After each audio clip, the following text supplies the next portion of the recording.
হিয়া ও Irina Begum তখন রান্নাঘরেই ছিল।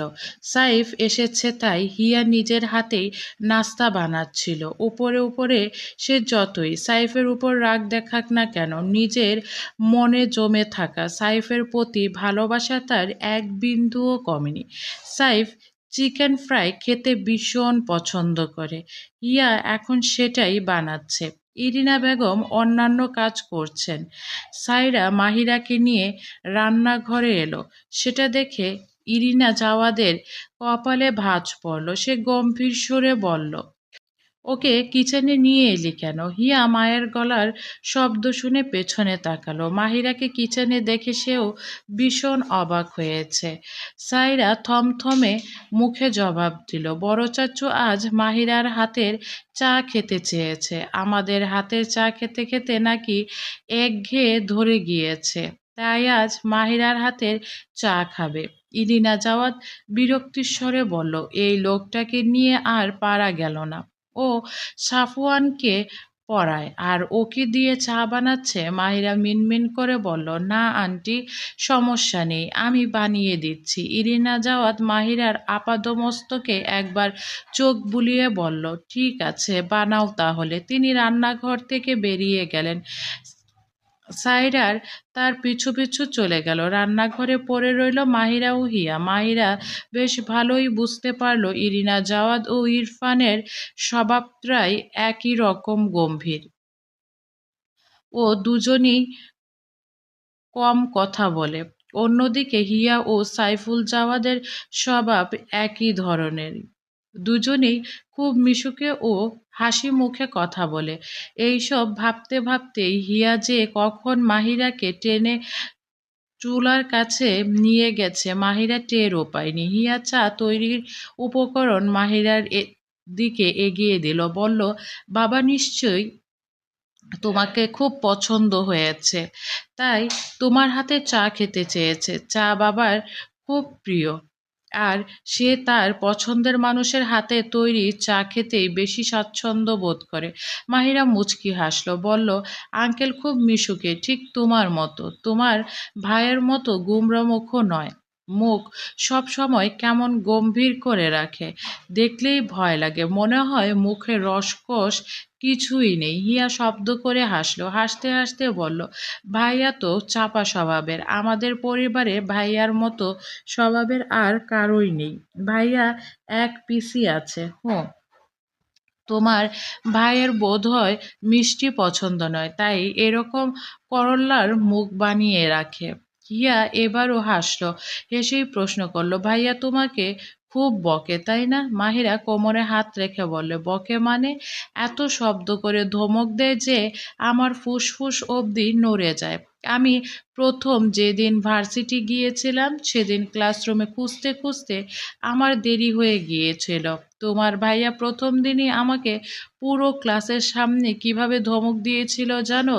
হিয়া দুদিকে মাথা নাড়ল, যার অর্থ সে জানে না। মাহিরা ইরফানের ন্যায় মুখটা গম্ভীর করল, গলার স্বর কিছুটা মোটা করে সেদিন ইরফানের ন্যায় অনুকরণ করে বলতে শুরু করলো, I don't want any excuse, you may leave now. আমার ক্লাস করতে হলে অবশ্যই আমার আগে ক্লাসে এসে উপস্থিত হতে হবে। গো। মাহিরার অ্যাক্টিং দেখে হিয়া শব্দ করে হাসছে। মাহিরা নিজেও হাসলো। কিচেনের দরজা থেকে ঠিক তখনই গম্ভীর স্বর ভেসে উঠল, নাইস অ্যাক্টিং। মাহিরা ও হিয়া দুজনেই চমকে পেছনে ঘুরল। ইরফানকে কিচেনের দরজায় বুকে হাত গুজে মাহিরার দিকে রাগী দৃষ্টিতে তাকিয়ে থাকতে দেখে মাহিরা এক লাফে হিয়ার পেছনে গিয়ে লুকিয়ে পড়ল। হিয়া নিজেও ভয় পাচ্ছে। ইরফান তেড়ে এলো। মাহিরা হিয়ার কাছে আরো একটু চেপে গেল। ইরফান দাঁতে দাঁত চেপে হিয়াকে বলল, আমার সামনে থেকে সর। হিয়া এক ডোক গিলে বলল, ভাইয়া ও বুঝতে পারেনি, ও তো মজা করেই বলছিল। ইরফানের শক্ত দৃষ্টিতে হিয়ার দিকে কয়েক পল চেয়ে থাকলো, বলল, আর তুই কি করছিলি? ওর এসব ইউজলেস কাজগুলো দেখে হাসছিলি তাই তো? হিয়া আমতামতা করলো। মাহিরা হিয়ার পেছন থেকে উকি দিয়ে ইরফানকে দেখলো। এভাবে ইরফানকে আজ মাহিরা প্রথমবার দেখলো। ইরফানের পরনে ব্ল্যাক টি শার্ট, ও ট্রাউজার। ভেজা চুলগুলো কপালের সঙ্গে লেপ্টে আছে। সদ্য শাওয়ার নিয়েছে বোঝাই যাচ্ছে। গম্ভীর মুখটা এখন অনেক বেশি স্নিগ্ধ লাগছে। মাহিরা ইরফানের দিকে এক দৃষ্টিতে তাকিয়েছিল। ইরফানের দৃষ্টি মাহিরার দৃষ্টিতে পড়তেই মাহিরা থতমত খেয়ে গেল। আবারও হিয়ার পেছনে লুকিয়ে পড়ল। ইরফান হঠাৎ করে কি হলো কে জানে।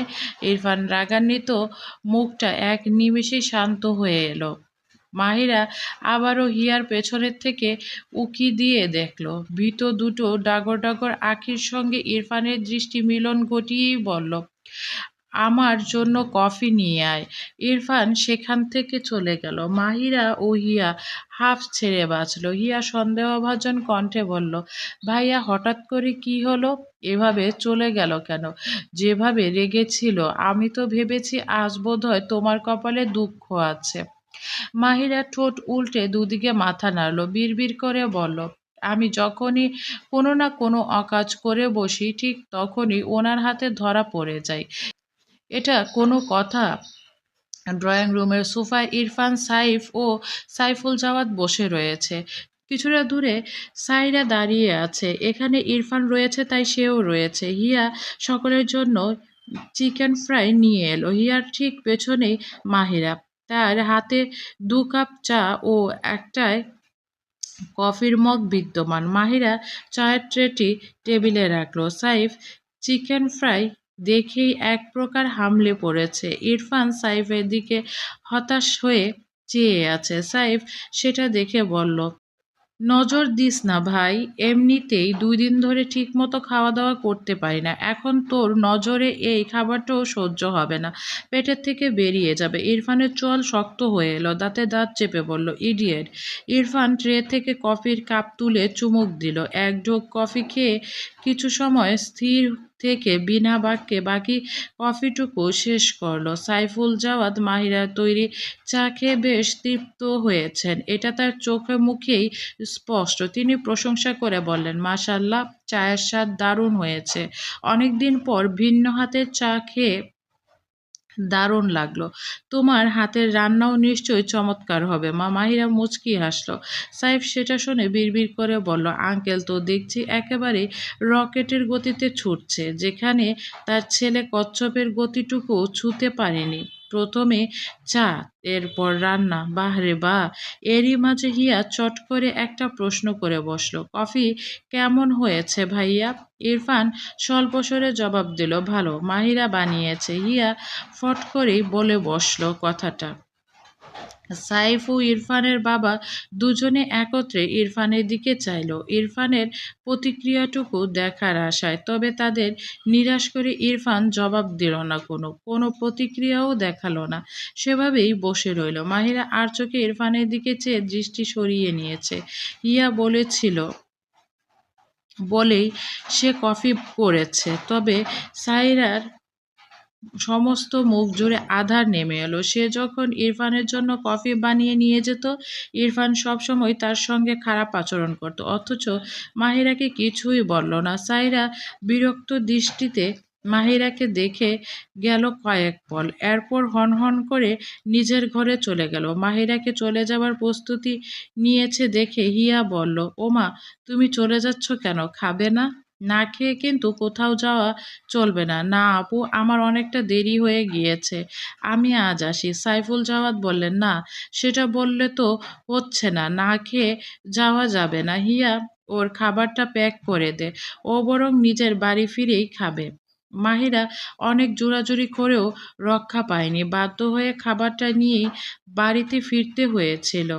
সাইফ এখনো জাওয়াত নিবাসে রয়ে গিয়েছে। হিয়া ভেবেছে সাইফ হয়তোবা ইরফানের ঘরে আছে, তাই নিজের ঘরে চলে এলো। দরজা লক করে পেছনে ঘুরতেই মুখটা হা হয়ে গেল। সাইফ হিয়ার বেডে হাত পা ছড়িয়ে শুয়ে আছে। হিয়া কটমট করে উঠল, তেড়ে গিয়ে কোমরে হাত দিয়ে বিরক্তির স্বরে বলল, তুমি আমার ঘরে কি করছো? তোমার সাহস কি করে হলো আমার বেডে এভাবে শুয়ে থাকার? সাইফ হিয়ার প্রশ্নে এড়িয়ে গেল। সরাসরি দাঁতে দাঁত চেপে বলল, তুমি আমার কল রিসিভ করছিলে না কেন? ওয়াই? নতুন কাউকে পেয়ে গিয়েছো, তাই আমাকে আর ভালো লাগছে না, তাই না? হিয়াও রেগে গেল, রাগান্বিত স্বরে বলল, না, লাগছে না। আর হ্যাঁ, তুমি একদম ঠিক ধরেছ, নতুন কাউকে পেয়েছি, তাই তোমাকে আর ভালো লাগছে না। তুমি আমার ঘর থেকে এখন বেরিয়ে যাও। সাইফ নিজের রাগটুকু নিয়ন্ত্রণ করে বলল, কাল যেই ছেলেটার সঙ্গে ছবি পোস্ট করেছিলে, সেটা কে ছিল? বয়ফ্রেন্ড? সাইফ খুব সহজেই রাগে না। একবার রেগে গেলেও তার মাথা ঠিক থাকে না। রাগের মাথায় হিয়ার গালে সপাটে এক চড় মেরে বসল। হিয়া গালে হাত দিয়ে সাইফের দিকে চাইল। সাইফ হিয়ার হাত শক্ত করে চেপে ধরে বলল, তোর খুব সাহস বেড়েছে, তাই না? তোর ব্যবস্থা আমি করছি, ওয়েট। কথাটা বলেই সাইফ আর এক মুহূর্ত অপেক্ষা করল না। হিয়ার ঘর থেকে হনহনিয়ে বেরিয়ে গেল। হিয়ার বাম হাত দিয়ে নিজের চোখের পানি মুছে ফেলল। শব্দ করে ঘরের দরজা আটকে দিল। ঘরের বাহিরে থেকেই সেই শব্দ সাইফের কান অবধি পৌঁছে গিয়েছে। সাইফ দাঁতে দাঁত পিষল। ইরফানের ঘরে গিয়ে সেও শব্দ করে দরজা আটকে দিল। ইরফান সেই শব্দে বিরক্ত হলো। সাইফের চেহারার গম্ভীরতা দেখে গম্ভীর সুরে বলল, হোয়াট হ্যাপেন? শালার মেয়ে মানুষ জিন্দিগিটাই বরবাদ করে দিল। ইরফান সন্দেহভাজন স্বরে বলল, তোর লাইফে আবার মেয়ে মানুষ কোথা থেকে এলো? তোর বউ। কথাটা শেষ না করেই সাইফ দাঁত দ্বারা জিভ কাটল। হালকা হাসার চেষ্টা করে বলল, তুমি এসব বুঝবে না মামা। আগে একটা বিয়ে করো, তারপর বুঝতে পারবে। তুমি এখনো কচি খোকা কিনা। কথাটা বলে সাইফ মুখ টিপে হাসল। ইরফান চোখ রাঙিয়ে মৃদু ধমকের স্বরে বলল, সাইফ হাসতে হাসতেই পকেট থেকে সিগারেট বের করলো। একটা ইরফানের দিকে ছুঁড়ে দিল। ইরফান সঙ্গে সঙ্গে সেটা ক্যাচ করে ফেলল। সাইফ নিজের সিগারেটে আগুন ধরিয়ে টান দিতে দিতে বলল, বাবা কল করেছিল সেই দিন, আমার কাজিনের বিয়ে। আমাকে যেতে বলেছে। বাড়িতে গেলেই ওই অসভ্য মহিলার মুখটা দেখতে হবে। ভাবলেই রাগ হচ্ছে খুব। ইরফান দীর্ঘশ্বাস ফেলে বলল, ওটা তোর নিজের বাড়ি, সেখানে যাওয়ার সম্পূর্ণ রাইটস তোর আছে। কোথাকার কোন ইউজলেস মানুষের জন্য তুই কেন নিজের বাড়িতে যাবি না? পরপরই দাঁতে দাঁত চেপে বলল, এবার ওই মহিলা তোকে উল্টোপাল্টা কিছু বললে আমি তার জিভটাই ফেলবো। সাইফ হাসল। ইরফানকে তার খুব ভালো করেই চেনা আছে। বন্ধুদের জন্য সে জীবনটুকু অনায়াসে দিতে পারে, এটা সাইফ ভালো করেই জানে। বলল, আমি কিন্তু একা যাব না, তুই আর ধ্রুবও যাচ্ছিস আমার সঙ্গে। ইরফান সিগারেটের ধোঁয়া হাত দিয়ে সরিয়ে দিতে দিতে গম্ভীর স্বরে বলল, fine, but I have one condition. Saif সিগারেটে এক টান দিয়ে কপালে ভাঁজ ফেলে বলল, কি কন্ডিশন? তুই সেদিন বলেছিলি মাহিরা আর তোর গ্রামের বাড়ি একই জায়গায়। আমার মাহিরার ফ্যামিলি সম্পর্কে সম্পূর্ণ ডিটেলস চাই। সাইফের চোখ দুটো বড় বড় হয়ে গেল। ইরফানের কথাটা কর্ণগোচর হওয়া মাত্রই বিস্ময়কর কণ্ঠে জানতে চাইল, কি? ইরফান জবাব দিল না, নিজের কাজে ব্যস্ততা দেখালো। সাইফ এক লাফে বেডে উঠে পড়ল। ইরফানের হাত ঝাঁকিয়ে বলল, এটা কি বললি? তুই হঠাৎ মাহিরার ফ্যামিলি সম্পর্কে খোঁজ নিতে চাইছিস কেন? ইরফান বিরক্ত হলো। সাইফের হাত সরিয়ে দিয়ে বিরক্তির স্বরে বলল, একদম মেয়েদের মতো গা ঘেঁষবি না, দূরে থেকে কথা বল। সাইফ আজ আর ইরফানের এই কথার প্রেক্ষিতে জবাব দিল না। তার মাথায় অন্য কিছু ঘুরছে। মাহিরার সম্পর্কে ইরফানের এই কৌতূহল সাইফকে অন্য কিছুর ইশারা করছে।